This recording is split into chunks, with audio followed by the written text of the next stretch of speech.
अस्सलाम वालेकुम। आज हम बात कर रहे हैं इसमें कि कंपनी कैसे आपने बनानी है यूएस में और अमेज़ॉन सेलर आईडी कैसे साइन अप करनी है, उसके हवाले से जो फ़ीस है, ये सारी चीज़ें आगे आने वाली चंद वीडियोस के अंदर हम इंशाल्लाह वक्त हिस्से बाय हिस्से के साथ डिस्कस करेंगे।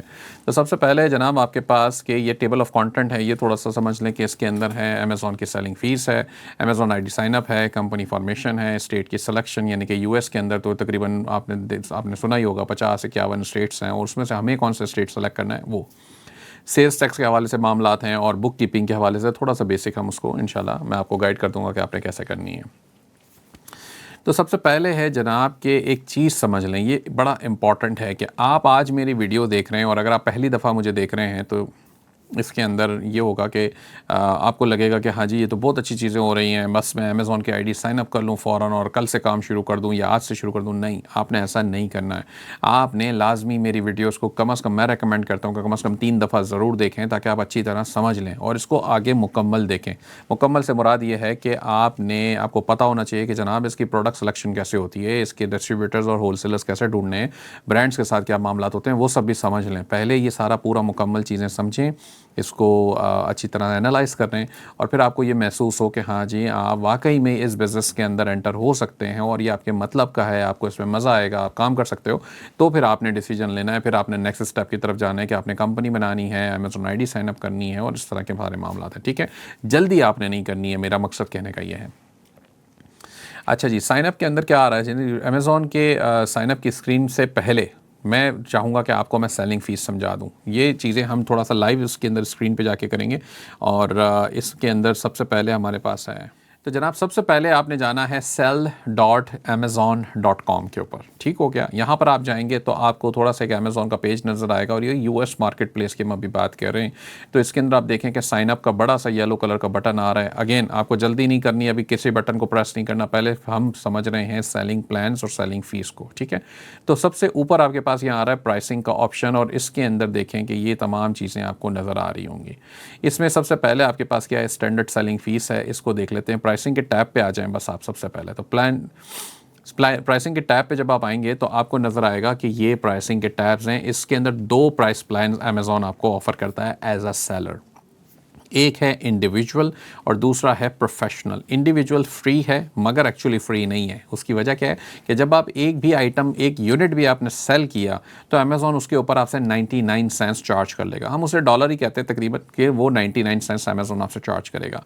तो फ़ायदा नहीं है। अगर आपने 40 आइटम बेच दी तो ऑलरेडी $40 हो गए, तो बजाय इसके बंदा कहता है भाई $40 मैं प्लान प्रोफेशनल का दे के उसके अंदर अपग्रेड हो जाऊं। तो नॉर्मली हमें प्रोफेशनल प्लान ही चाहिए होता है जब हम एक्टिव बिजनेस कर रहे हैं तब।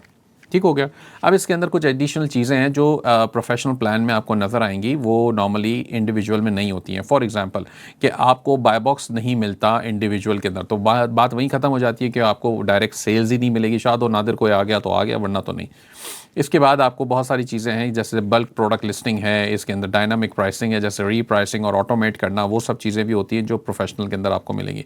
रिपोर्टिंग के मामलात हैं, चाइल्ड यूज़र और सब यूज़र एक्सेस भी नहीं देगा आपको इंडिविजुअल प्लान के अंदर। तो अल्टीमेटली आपको ये बेसिकली अमेज़ॉन ने बनाया इसीलिए है कि भाई ना लो, इसकी तरफ ना जाओ। बेसिकली यही बात है, बस कह लें कि फॉर्मेलिटी पूरी करने के लिए अमेज़ॉन ने ये इंडिविजुअल का प्लान रखा हुआ है और ये सालों से इसी तरह से। ये उस वक्त आपको कारआमद साबित होता है जब आप साइन अप कर लेते हैं और अभी आप प्रोडक्ट्स और सप्लायर्स को ढूंढ रहे हैं, आपकी बातचीत चल रही है, सिलेक्शन के प्रोसेस के अंदर है, तो ये उसके लिए कारआमद है कि ठीक है अभी आप $40 का मामला शुरू नहीं करना चाहते। आप चाहते हैं कि जी अभी फ्री वाला ही चलता रहे, मैं उसके अमेज़ॉन के सेलर सेंट्रल को इंटरनली ज़रा मामला को देख लूँ और प्रोडक्ट सिलेक्शन करके फाइनलाइज करने का लगूँ। जब फाइनल प्रोडक्ट हो जाएगी मेरी तब मैं इसको अपग्रेड कर लूँगा प्रोफेशनल पे, तो दैट्स फाइन।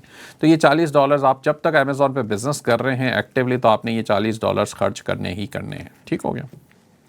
अच्छा, इसके बाद दूसरी इंपॉर्टेंट चीज़ है रेफरल फीस। अब रेफरल फ़ी क्या होती है, आप इसको सादा ज़बान में कमीशन कह सकते हैं कि जो भी अमेज़ॉन आपकी प्रोडक्ट को बेचेगा तो आपसे उसके एवज़ कमीशन लेगा, उसको वो रेफरल फ़ीस कहता है। अब ये रेफरल फ़ीस उमूमन ऑन एन एवरेज 15% होती है, लेकिन ये मुख्तलिफ कैटेगरीज में मुख्तलिफ चार्ज हो रही होती है। जैसे कि अप्लाइंसेस फुल साइज़। अब फुल साइज़ अप्लाइंसेस क्या होते हैं, जैसे रेफ्रिजरेटर हो गया, डीप फ्रीज़र हो गया, AC स्प्लिट AC हो गया, ये इसको फुल साइज़ अप्लाइंसेस में ये आते हैं। नॉर्मली इसके ऊपर 8% फ़ी होती है। अब आप देखें कि ये मिनिमम कॉस्ट जो नज़र आ रही है, मिनिमम अमाउंट, यानी कि ये वो वाला अमाउंट है कि जिस सबसे कम हम 30 सेंट्स तो आपसे चार्ज करेंगे ही करेंगे अगर आपकी रेफरल फीस से भी कम हुई तो, लेकिन नॉर्मली इससे ज़्यादा चार्ज होती है।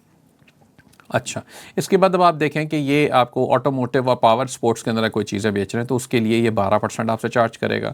इसके अलावा back PACS, hand bags, luggage और इन सब चीज़ों में ये 15%। ज़्यादातर कैटेगरीज़ के चार्जेस 15% ही हैं, इसलिए हम एवरेज 15% ही गिन रहे होते हैं अगर हाथ पे उंगलियों पे आपने कैलकुलेशन करनी है तो। लेकिन जब आप इसको एक्चुअल प्रोडक्ट के कैलकुलेशन के अपने कैलकुलेटर में करेंगे तो हमें एग्जैक्ट फीस पता चल जाएगी। ठीक है, हम कंप्यूटर्स की 8% है।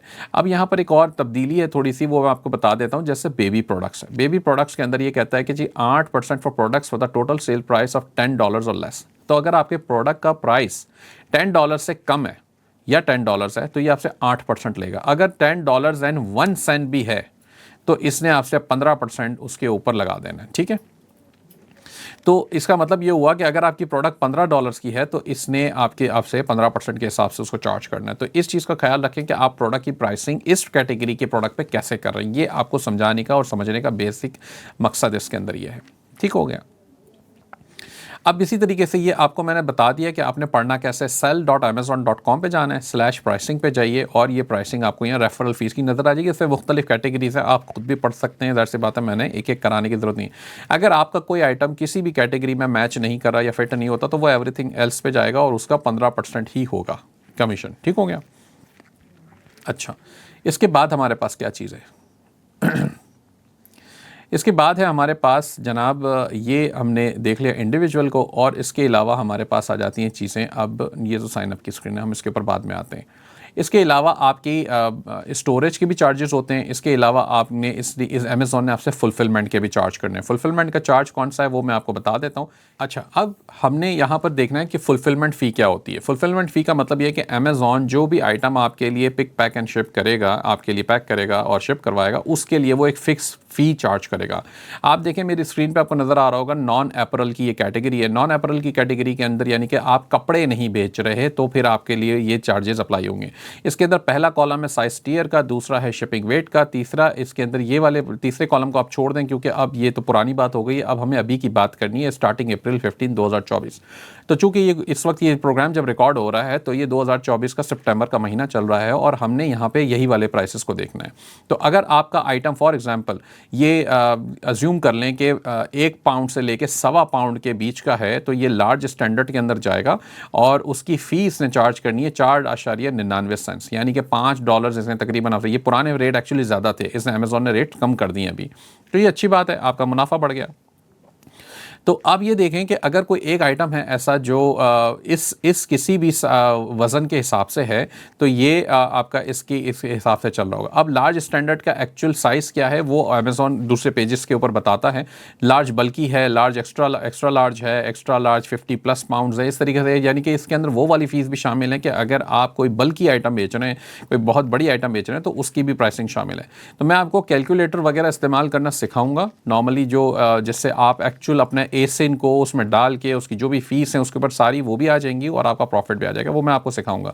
तो इसलिए अभी इतना ज़्यादा इसमें परेशान होने की ज़रूरत नहीं है। बस ये समझ लें कि साइजेस के हिसाब से और वज़न के हिसाब से अमेज़ॉन अपनी फ़ीस को तब्दील करता है। इसके बाद आ जाते हैं हम FBA स्टोरेज कॉस्ट, यानी कि स्टोरेज कॉस्ट अभी आपकी अप्रैल के बाद की है, इसको हम देखेंगे। नॉर्मली शुरू के 9 महीने की स्टोरेज कॉस्ट कम होती है और आखिरी के 3 महीने की, जिसे हम लास्ट क्वार्टर कहते हैं या हॉलीडे सीजन होता है जो, उसमें 3 गुना फीस बढ़ जाती है। तो नॉर्मली आप स्टोरेज ऐसी चीज़ों की ना करें जो उस सीज़न में नहीं बिकनी है खासकर, क्योंकि आपका नुकसान हो जाएगा।